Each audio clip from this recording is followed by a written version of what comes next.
मौसम विभाग की भविष्यवाणी है कि आज रात तथा कल बहुत बर्फ पड़ने वाली है। क्या तुम्हारा अभी भी कल शाम को पाल के यहाँ होने वाली पार्टी में जाने का विचार है? मैंने रेणु से पूछा। रेणु चाय बनाने चली गई थी, सो शायद उसने मेरी बात पूरी तरह से सुनी नहीं थी। जब वो चाय बनाकर लाई तो मैंने उससे फिर वही प्रश्न दोहराया तो वो बोली, दिनेश, पाल तुम्हारे पुराने व गहरे मित्र हैं। इतने दिनों बाद उन्हें ये खुशी मिली है और तुम्हें उन्होंने विशेष तौर पर बुलाया है। क्या तुम अपने मित्र की खुशी में शामिल होना नहीं चाहते? चलो तो तैयार हो जाओ, बाजार से कोई तोहफा ले आए। मैं बोला। चाय पीकर हम बाजार गए। पहले पाल के लिए तोहफा खरीदा, फिर अगले सप्ताह के लिए खाने का सब सामान खरीदने के बाद रात को 9 बजे घर वापस आए। रेणु ने खाना पहले ही बना रखा था, तो उसे गर्म करके खाया और फिर टेलीविजन देखने लगी। 10 बजे के करीब मैंने खिड़की से बाहर देखा तो बर्फ पड़ने लगी थी। रात में 11 बजे के समाचार सुने और हम सोने चले गए। अगले दिन भी बर्फ पड़ती रही तो मैंने पाल को फोन किया। अरे, तुम्हारी पार्टी आज ही है या स्थगित करने की सोच रहे हो? पाल बोला, अरे बर्फ कोई ज्यादा नहीं है, पार्टी समय पर ही है। पाल मेरा पुराना मित्र है। हम दोनों एक साथ ही अमेरिका आए तथा एक साथ ही एमएस किया था। पाल से मेरी मुलाकात पेरिस में हुई थी। फिर मैं न्यूयॉर्क में एक छोटी सी इलेक्ट्रॉनिक्स कंपनी में नौकरी करने लगा था। पाल कैलिफोर्निया में जाकर बस गया। 3 वर्ष बाद मैंने भारत जाकर रेणु से शादी कर ली तथा न्यू जर्सी में एक दूसरी कंपनी में नौकरी कर ली और यहीं बस गया। पिछले वर्ष शनिवार को जब हम एक शॉपिंग सेंटर में घूम रहे थे तो अचानक पाल से मुलाकात हुई। पाल 1 महीने पहले न्यू जर्सी में आकर रहने लगा था। उसने अब तक शादी नहीं की थी। वो अब अक्सर शनिवार रविवार को हमारे घर आने लगा। रेणु पाल से जब भी शादी करने को कहती तो उसका जवाब होता, भाभी जी, कोई लड़की पसंद ही नहीं आती। रेणु जब उससे उसकी पसंद के बारे में पूछती तो उसका जवाब होता, मुझे बहुत सुंदर व आधुनिक विचारों की पत्नी चाहिए। रेणु जब उससे आधुनिक की परिभाषा पूछती तो उनमें घंटों तक बहस होती रहती। पाल का पूरा नाम धर्मपाल है। रेणु ने उससे एक बार कहा, तुम लोगों को अपना पूरा नाम धर्मपाल क्यों नहीं बताते?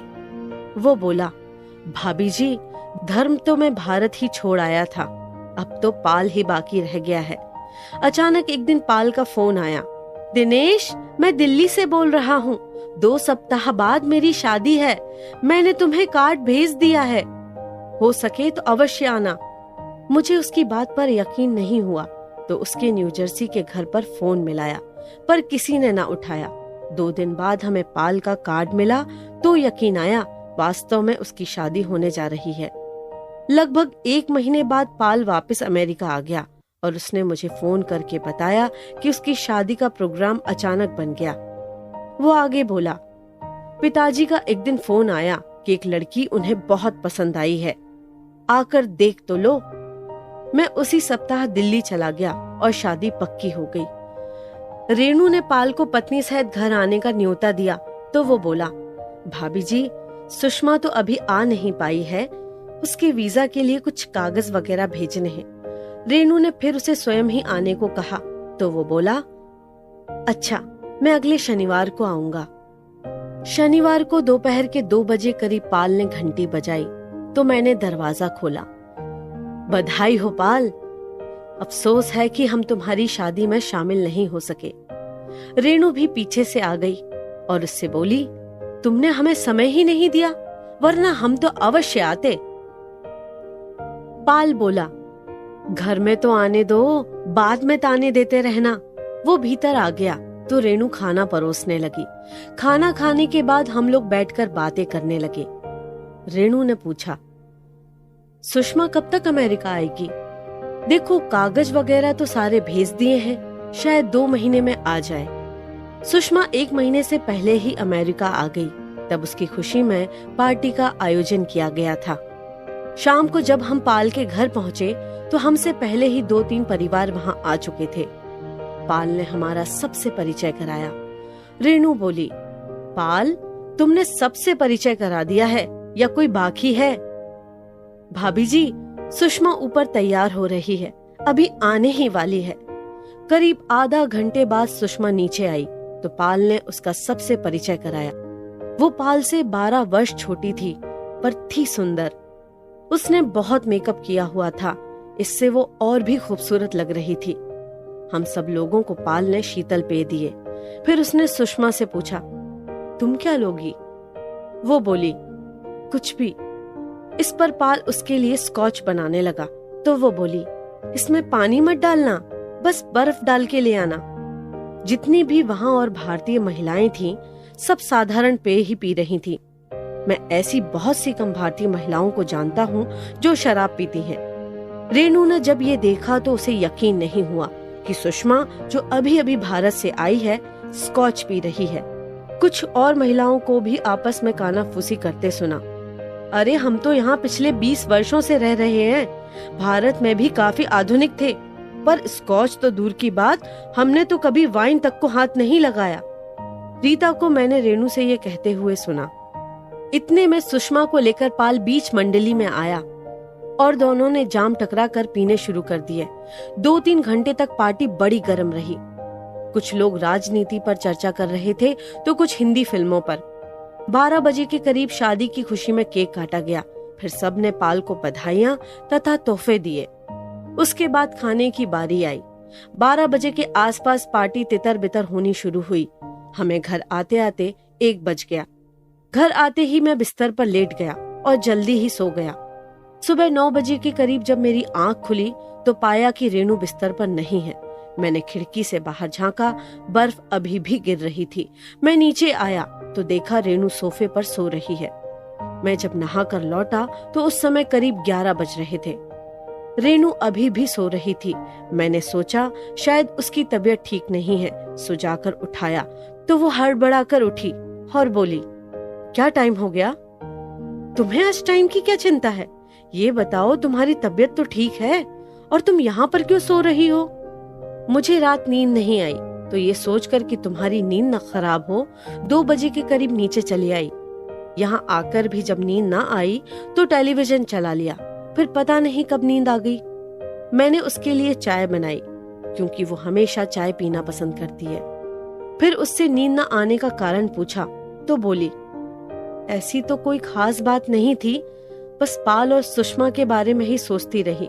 तुमने देखा नहीं वो कैसे बेशर्मी से शराब पी रही थी? मैं बोला, तुम्हें दूसरों की व्यक्तिगत जिंदगी से क्या मतलब? तो क्या पाल कोई दूसरे हैं? वे तुम्हारे मित्र नहीं हैं? उसने जोर से ये बात कही। मैंने प्यार से कहा, मेरा मतलब ये नहीं था। शराब पीना या ना पीना पाल और सुषमा का व्यक्तिगत मामला है, हमें उसमें नहीं पड़ना चाहिए। रेणु चाय पीकर बोली, मैं नहाने जा रही हूँ, तुम फायरप्लेस जला लो। आज बाहर तो कहीं जा नहीं सकते, इसलिए बैठकर कोई पुरानी हिंदी फिल्म देखेंगे। मैंने कहा, जैसी सरकार की मर्जी। आधुनिक बीवी भाग 2। क्या धर्मपाल की तलाश खत्म हो पाई? रेणु जब नहाकर वापस आई तब तक मैंने फायरप्लेस में आग जला ली थी। हमने एक हिंदी फिल्म का कैसेट लगाया और देखने लगे। इतने में फोन की घंटी बजी। रेणु ने रिसीवर उठाया और ऊपर जाकर बातें करने लगी। वो करीब आधे घंटे बाद नीचे आई तो मैंने पूछा, किसका फोन था?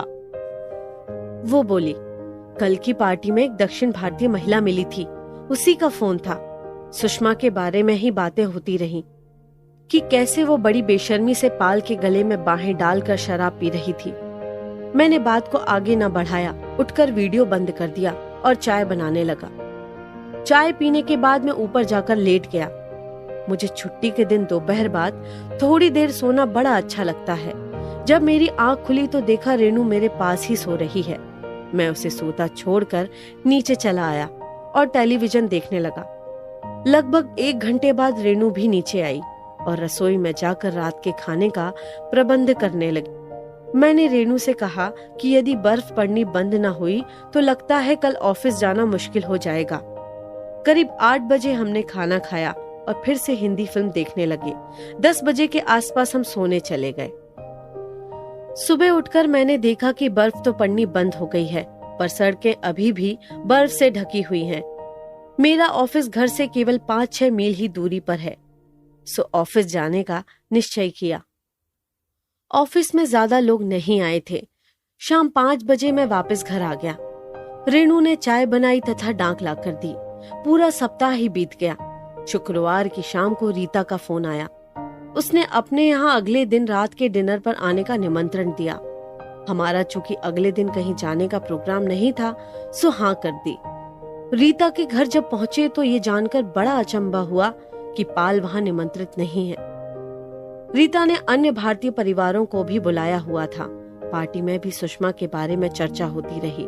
महिलाओं को इस बात का बड़ा दुख था कि उन्होंने कभी सुषमा जैसा फैशन क्यों नहीं किया या खुलकर लोगों के सामने शराब क्यों नहीं पी। रात को जब हम घर लौटे तो रेणु ने कार में फिर से सुषमा पुराण दोहराना चाहा, पर जब मैंने उसमें कोई दिलचस्पी ना दिखाई तो उसे चुप हो जाना पड़ा। अगले दिन रेणु ने पाल को फोन किया और उसे घर आने को कहा, लेकिन उसने ये कहकर मना कर दिया कि उन्हें घर के फर्नीचर वगैरह खरीदने जाना है। पर शाम को करीब 8 बजे वे दोनों अचानक हमारे घर आ पहुँचे। अरे तुम तो खरीदारी के लिए जाने वाले थे? मैंने पाल से पूछा। वहीं से तो आ रहे हैं, वो बोला। उसने बाद में बताया कि फर्नीचर तो खरीद नहीं पाए क्योंकि सुषमा ने और सामान खरीदने में ही इतने पैसे लगा दिए। हमारे यहाँ वे लोग रात के खाने तक रुके और फिर चले गए। रेणु ने मुझे बाद में बताया कि पाल ने अपनी पत्नी को $2000 की हीरे की अंगूठी दिलवाई है। उसकी असली शिकायत ये थी कि मैंने कभी हीरे की अंगूठी खरीदकर उसे क्यों नहीं दी। उसने मुझे कई और ताने भी दिए। 3-4 महीने यूं ही गुजर गए। एक दिन ऑफिस में पाल का फोन आया कि वो मुझसे कुछ बात करना चाहता है। मैंने उसे शाम को घर आने को कहा तो वो बोला, नहीं, मैं केवल तुमसे एकांत में मिलना चाहता हूँ। मुझे एक जल्दी मीटिंग में जाना था, सो कहा, अच्छा, ऑफिस के बाद पब्लिक लाइब्रेरी में मिलते हैं। वो इसके लिए राजी हो गया। मैंने रेणु को फोन कर दिया कि शाम को जरा देर से आऊंगा। शाम को जब मैं लाइब्रेरी में पहुंचा तो पाल वहां पहले से ही बैठा था। इधर उधर की बातें करने के बाद उसने मुझसे $5000 उधार मांगे। वो मुझसे कुछ ज्यादा ही कमाता था और काफी समय से नौकरी भी कर रहा था। उसने अभी तक घर भी नहीं खरीदा था, किराए के फ्लैट में ही रहता था। भारत भी उसने कभी पैसे भेजे नहीं थे क्योंकि उसके घर वाले बहुत समृद्ध थे। मैंने पूछा, तुम्हें पैसों की ऐसी क्या आवश्यकता पड़ी? क्या घर खरीदने जा रहे हो? वो बोला, नहीं यार, जब से सुषमा आई है तब से खर्च कुछ ज्यादा ही बढ़ गया है। उसने 3-4 महीने में ही इतनी खरीदारी की है कि सारे पैसे खर्च हो गए हैं। अब वो नई कार खरीदने को कह रही है। तो उसमें क्या बात है, किसी भी कार डीलर के पास चले जाओ, वो पैसे का प्रबंध करा देगा। वो बोला, अब तुमसे क्या छुपाऊं, मेरे ऊपर करीब $10-12 हजार का वैसे ही कर्जा है। ये सब जो हमने खरीदा है सब उधार ही तो है। अब जब क्रेडिट कार्ड के बिल आ रहे हैं तो पता चल रहा है। मैंने आगे कहा, पाल, बुरा मत मानना, पर जब तुम्हारे पास इतने पैसे नहीं थे तो इतना सब खरीदने की क्या जरूरत थी? मेरी नई नई शादी हुई है और सुषमा आधुनिक विचारों की है। चाहता हूँ कि मैं उसे दुनिया भर की खुशियां दे दूं जो आज तक किसी पति ने अपनी पत्नी को ना दी हो। उसने अजीब सा उत्तर दिया। मैंने पाल को समझाना चाहा कि अपनी जेब देखकर ही खर्च करना चाहिए और कुछ पैसा बुरे समय के लिए बचा कर रखना चाहिए, पर असफल ही रहा। अगले दिन मैंने पाल को $5000 का चेक दे दिया। घर से पिताजी का पत्र आया कि मेरी छोटी बहन मंजू का रिश्ता तय हो गया है तथा 1 महीने बाद ही शादी है। घर में ये आखिरी शादी थी, सो हम दोनों ने भारत जाने का निश्चय किया और शादी से 2 दिन पहले भारत पहुंच गए। 5-6 वर्ष बाद भारत आए थे। सब कुछ बदला बदला सा लग रहा था। ऐसा लगा कि भारत के लोगों के पास बहुत पैसा हो गया है। लोग पान खाने के लिए भी $100 का नोट बनाते हैं। शादी में 1 सप्ताह ऐसे बीत गया कि समय का पता ही न चला। शादी के बाद कुछ और दिन भारत में रहकर हम वापस अमेरिका लौटे। अगले दिन रविवार था। सो खूब डटकर थकान मिटाई। शाम को बाजार खाने का सामान लेने गए। सुपरमार्केट में अचानक रीता से मुलाकात हुई। मुझसे नमस्कार करने के बाद वो रेनू से बातें करने लगी। बातों बातों में पता लगा कि पाल के हाल कुछ अच्छे नहीं हैं। मैंने घर जाकर पाल को फोन मिलाया तो वो बोला, अरे तुम कब आए? कल रात ही आए हैं, मैंने उत्तर दिया। इधर उधर की बातें करने के बाद उसने बताया कि उसके ऑफिस में करीब 50 आदमियों की छटनी होने वाली है और उसका नाम भी उस सूची में है। अमेरिका में ये बड़ा चक्कर है। स्थायी नौकरी नाम की कोई चीज यहाँ नहीं है। जब जरूरत होती है तो मुंह मांगी तनख्वाह पर रखा जाता है, लेकिन जब जरूरत नहीं है तो दूध में गिरी मक्खी की तरह से निकाल दिया जाता है। मैंने पाल को समझाते हुए कहा कि उसे अभी से दूसरी नौकरी की तलाश करनी चाहिए, लेकिन वो बहुत ही घबराया हुआ था। फिर मैंने कहा, ऐसा करो तुम लोग यहाँ आ जाओ, बैठकर बातें करेंगे। 8 बजे के आसपास पाल और सुषमा आ गए। सुषमा तो रेनू के पास रसोई में चली गई। पाल मेरे पास आकर बैठ गया। उसने बताया कि उस पर करीब $15,000 का कर्ज था, लेकिन कार लेने के बाद वो $35,000 तक पहुंच गया है। यदि नौकरी चली गई और जल्दी से दूसरी नहीं मिली तो क्या होगा? मैंने उसे धीरज बंधाते हुए कहा, अभी 2 महीने तक तुम्हारी कंपनी निकाल ही नहीं रही। तुम इलेक्ट्रिकल इंजीनियर हो और इस लाइन में बहुत नौकरियां हैं। चिंता छोड़कर प्रयत्न करते रहो। जब उसने मुझसे मेरे पैसों के बारे में कहना शुरू किया तो मैंने उसे एकदम रोक दिया। मेरे पैसों की तुम बिल्कुल चिंता मत करो। जब तुम्हारे पास होंगे तब दे देना, नहीं होंगे तो मत देना। मैंने पाल को एक सुझाव और दिया कि सुषमा को भी कहीं नौकरी करनी चाहिए। रात का खाना खाने के बाद वे दोनों अपने घर चले गए। 2 महीने बाद पाल की नौकरी छूट गई तो मुझे बड़ा दुख हुआ। मैंने 2-3 कंपनियों में पता लगाया पर कुछ बात न बनी। पाल बहुत हताश हो गया था। उन्हीं दिनों उसके पिताजी का भारत से पत्र आया कि उनके एक मित्र का लड़का न्यू जर्सी स्टेट में पढ़ने आ रहा है। पाल से उन्होंने उसकी सहायता करने को लिखा था। जिस यूनिवर्सिटी में वो लड़का पढ़ने आ रहा था वो हमारे घर के पास ही थी। पाल ने मुझे उसे हवाई अड्डे से लिवा लाने को कहा तो मैं उसे ले आया। उसका नाम अरुण था।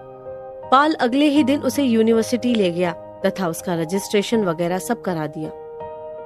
आधुनिक बीवी भाग 3। क्या धर्मपाल की तलाश खत्म हो पाई? लगभग 1 साल तक पाल को कहीं नौकरी न मिली। सुषमा ने एक दुकान में काम करना शुरू कर दिया था। पाल को कुछ पैसे स्टेट से सहायता के रूप में मिलते थे, सो उन दोनों के खर्च के लिए काफी थे, परंतु उन पर जो पुराने बिल चढ़े हुए थे उनका भुगतान बहुत ही मुश्किल था। जब 4 महीने तक पाल ने कार की किश्त ना दी तो बैंक ने कार ले ली। पाल बहुत ही निरुत्साहित सा हो गया था। मैं इधर कंपनी के काम से बाहर रहने लगा था। कभी महीने में 1-2 बार ही उससे बात हो पाती थी। पिछली बार जब उससे फोन पर बात हुई तो उसने बताया कि अरुण भी अब उनके पास ही रहने लगा है। खाना वगैरह तो बाहर ही खाता है, रात में केवल सोने के लिए आता है। किराए का आधा पैसा देता है, इसलिए कुछ राहत मिली है। उनके पास 2 शयन कक्ष थे, सो परेशानी की कोई बात नहीं थी। अरुण पढ़ने में बहुत तेज था। उसने 1.5 वर्ष में ही एमएस कर ली। यूनिवर्सिटी की तरफ से ही उसे कंपनी में जूनियर इंजीनियर की नौकरी मिल गई। अब वो कहीं और जाकर रहने लगा। एक बार शनिवार को हम खरीदारी करने गए तो हमें सुषमा और अरुण साथ साथ नजर आए। हमने उन्हें जब पुकारा तो वे हड़बड़ाए, जैसे कि कोई चोरी करते पकड़े गए हों। रेणु, तुम आजकल हमारे घर नहीं आती? सुषमा ने बनावटी गुस्से से कहा। ये आजकल ऑफिस के काम से बाहर बहुत जाते हैं। जब शनिवार रविवार की छुट्टी होती है तो बहुत थक जाते हैं, रेणु ने उत्तर दिया। हम चूंकि खरीदारी कर चुके थे, इसलिए रेणु ने कहा, सुषमा मैं तुम्हें फोन करूंगी और फिर मिलने का प्रोग्राम बनाएंगे। हम वापस घर आ गए। कोई विशेष काम था नहीं, सो रेणु ने कहा, चलो आज सुषमा के घर बिना सूचना दिए ही चलते हैं। शाम हो चली थी और हम पाल के यहाँ पहुँचे। घंटी बजाई तो पाल ने ही दरवाजा खोला। अंदर कहीं जब सुषमा नजर ना आई तो रेणु ने पूछा, सुषमा अभी तक नहीं आई? पाल बोला, भाभी जी, वो शनिवार व रविवार को देर तक काम करती है। पाल के मुख से ये सुनकर बड़ा अजीब सा लगा। मैंने रेनू को आंख से कुछ भी ना बोलने का इशारा किया। पाल ने हमें बैठने को कहा और चाय बनाने चला गया। इतने में ही फोन आया तो पाल ने उठाया। उसके बात करने से पता चला कि वो सुषमा का ही फोन है। उसने उससे मुश्किल से 1 मिनट तक बात की होगी। हमें चाय देते हुए बोला, सुषमा का ही फोन था, अभी आने में 2 घंटे और लगेंगे। पाल ने हमसे बहुत कहा कि हम खाने के लिए रुकें, पर हमने मना कर दिया। रास्ते में रेनू ने कहा, ये माजरा क्या है? मैंने कहा, दूसरों के मामलों में हमें दखल नहीं देना चाहिए। रेनू इस बार बहुत गुस्से में बोली, पाल तुम्हारा गहरा दोस्त है, अपनी आंखों से आज तुमने सब कुछ देखा है। उसका घर परिवार बर्बाद हुआ जा रहा है और तुम कह रहे हो कि हमें दूसरों के मामलों में दखल नहीं देना चाहिए। कैसे दोस्त हो तुम? रेनू की बात में दम था। मैंने जब उससे पूछा कि हमें क्या करना चाहिए तो इसका उत्तर उसके पास भी नहीं था। वो बोली, जो कुछ भी हो, हमें पाल से बात करनी चाहिए। हाँ, पर कैसे? मेरी समझ में नहीं आ रहा था कि पाल से कैसे बात करूं। कोई प्रत्यक्ष प्रमाण भी तो नहीं था कि उससे सुषमा और अरुण के नाजायज संबंध बताऊं। मैंने रेनू से कहना चाहा कि हमने जो देखा है वो गलत भी तो हो सकता है, पर हिम्मत न हुई। रेनू उस समय गुस्से में थी। लगभग 1 सप्ताह यूं ही बीत गया। अगले शनिवार को 10-11 बजे पाल का फोन आया कि हम खरीदारी करने जाएं तो उसे भी साथ लेते जाएं। मैंने उससे 3-4 बजे तैयार रहने को कह दिया। हम उसे लेकर सुपरमार्केट गए तथा पूरे सप्ताह का राशन खरीदा।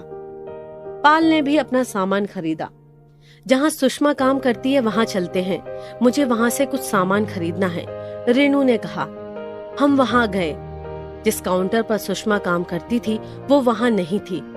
पाल ने उसके बॉस से उसके बारे में जाकर पूछा तो पता चला कि सुषमा तो पिछले 2 महीने से शनिवार व रविवार को काम करने ही नहीं आ रही है। पाल को ये जानकर बड़ा धक्का लगा। वो बोला, यदि वो यहाँ काम करने नहीं आती है तो फिर कहाँ अपना मुंह काला करवाने जाती है? मैंने पाल को धैर्य बंधाते हुए कहा, हो सकता है उसने कहीं और पार्ट टाइम नौकरी ढूंढ ली हो, पर मुझे बताना तो चाहिए था। मैंने उसे समझाया कि उसे घर जाकर सुषमा से प्यार से बात करनी चाहिए। हमने उसे उसके फ्लैट पर छोड़ा। वापसी में कार में बैठते हुए रेनू मुझ पर बिफर पड़ी। कैसे दोस्त हो तुम? सब कुछ पता होते हुए भी चुप क्यों रहे? मैंने उससे केवल इतना ही कहा, आज की रात इन दोनों पर बड़ी भारी पड़ेगी। अगले दिन सुबह 10 बजे के आसपास मैंने पाल को फोन किया। मैंने उससे पूछा, तुमने रात को सुषमा से बात की? वो बोला, हाँ, वो मुझे छोड़कर चली गई है। कहाँ? मैंने हैरानी से पूछा तो वो बोला, अपने नए खसम के पास, और कहाँ? पाल, जरा शांत होकर बताओ। मैंने कहा तो वो बोला, मैं शांति से ही बात कर रहा हूँ। उसने मुझे तलाक देने का फैसला कर लिया है। वो अरुण के साथ नई शादी रचाएगी। ये तुम क्या कह रहे हो? मैं बिल्कुल वही कह रहा हूँ जो उसने रात में मुझसे कहा था। पाल बोलता ही रहा। जब रात को 10 बजे वो घर आई तो मैंने उससे पूछा कि ये सब क्या हो रहा है, तो उसने बड़े सहज स्वर में कह दिया कि वो मुझ जैसे बेकार व निकम्मे आदमी के साथ नहीं रह सकती। पाल बोला, मैंने उसे फोन किया था पर वो बात करने को ही तैयार नहीं है। अरुण ने भी साफ शब्दों में कह दिया है कि अब मेरे और सुषमा के बीच में बात करने के लिए कुछ भी शेष नहीं बचा है और मैं उसके यहाँ फोन ना करूं। पाल बहुत टूटा सा लग रहा था। मुझे उसकी हालत पर बहुत दुख हो रहा था, पर मैं कुछ भी नहीं कर पा रहा था। दोपहर के भोजन के समय मैंने उसे फोन किया। यदि तुम्हें कुछ पैसों की जरूरत हो तो मांगने में संकोच न करना। शाम को मैं उसे फिर अपने घर ले आया तथा $1000 का चेक दे दिया। एक दिन अरुण व सुषमा दोनों पाल की अनुपस्थिति में ही उसके फ्लैट में आए तथा फर्नीचर वगैरह सब उठाकर ले गए। पाल के पास अब कुछ भी नहीं बचा था। 3-4 सप्ताह बाद पाल के पास सुषमा के वकील से तलाक के कागज आए और उसने बिना किसी शर्त के उन पर हस्ताक्षर करके भेज दिए। चूंकि तलाक दोनों को स्वीकार था, इसलिए कोर्ट से बिना किसी देरी के उनका तलाक स्वीकार हो गया। ये सब इतना जल्दी घटित हुआ कि विश्वास ही नहीं हुआ। अभी 1 सप्ताह ही बीता था कि एक दिन पाल का मेरे पास ऑफिस में फोन आया। दिनेश, मुझे कल तुम्हारी कार चाहिए। क्यों? मेरा कल सुबह एक कंपनी में 9 बजे इंटरव्यू है। यदि मैं समय पर नहीं पहुंचा तो नौकरी हाथ से निकल जाएगी। ठीक है, तुम सुबह मुझे ऑफिस छोड़ जाना और मेरी कार ले जाना। मैंने उससे ये कहकर फोन बंद कर दिया। अगले दिन वो मुझे ऑफिस छोड़कर मेरी कार ले गया तथा शाम को जब आया तो बोला, यार तुम लोगों की मदद से नौकरी मिल गई। मैंने उसे बहुत बहुत बधाई दी। 1 महीने तक मैं उसे हर सुबह उसके नए ऑफिस में छोड़ आता। जैसे ही उसे पहली तनख्वाह मिली, उसने एक कार खरीद ली और धीरे धीरे सामान्य सा होने लगा। वो अब अक्सर शाम को हमारे यहाँ आने लगा। रात 9-10 बजे तक बैठता, खाना खाता और अपने घर लौट जाता। 6 महीने ऐसे ही गुजर गए। पाल की आर्थिक स्थिति सुधरने लगी। जिस कंपनी में वो काम करता था, उसके मालिक कंपनी की एक शाखा भारत में खोलने की सोच रहे थे।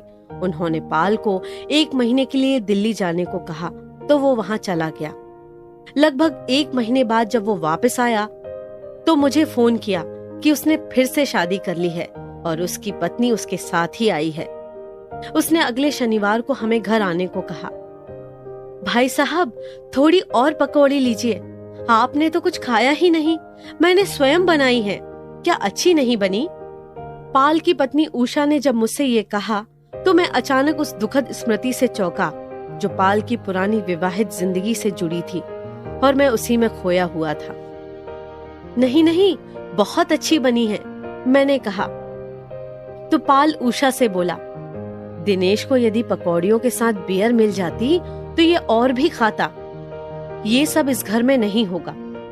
ये घर मेरे प्यार का प्रेरणा स्थल है। ऐसे स्थान पर मादक द्रव्य नहीं लाए जाते। उषा ने तपाक से कहा तो पाल कुछ न बोला। थोड़ी देर में फोन की घंटी बजी। पाल ने रिसीवर उठाया। हाँ, मैं धर्मपाल बोल रहा हूँ। उसके बाद उसने फोन पर कुछ बातें की। जब हमारे पास आया तो रेणु बोली, आपका नाम फिर से धर्मपाल हो गया क्या? हाँ भाभी जी, उषा को यही पसंद है। खाना खाकर हम घर चले तो कार में बैठते ही रेणु ने कहा, अब मुझे तुम्हारे मित्र के बारे में कोई चिंता नहीं है। उषा उसे आदमी बनाकर ही छोड़ेगी। मैंने कहा, जैसे तुमने मुझे बना दिया। वो कुछ ना बोली तो मैंने कहा, चलो अब कल देर तक सोएंगे। तुम कभी नहीं बदलोगे।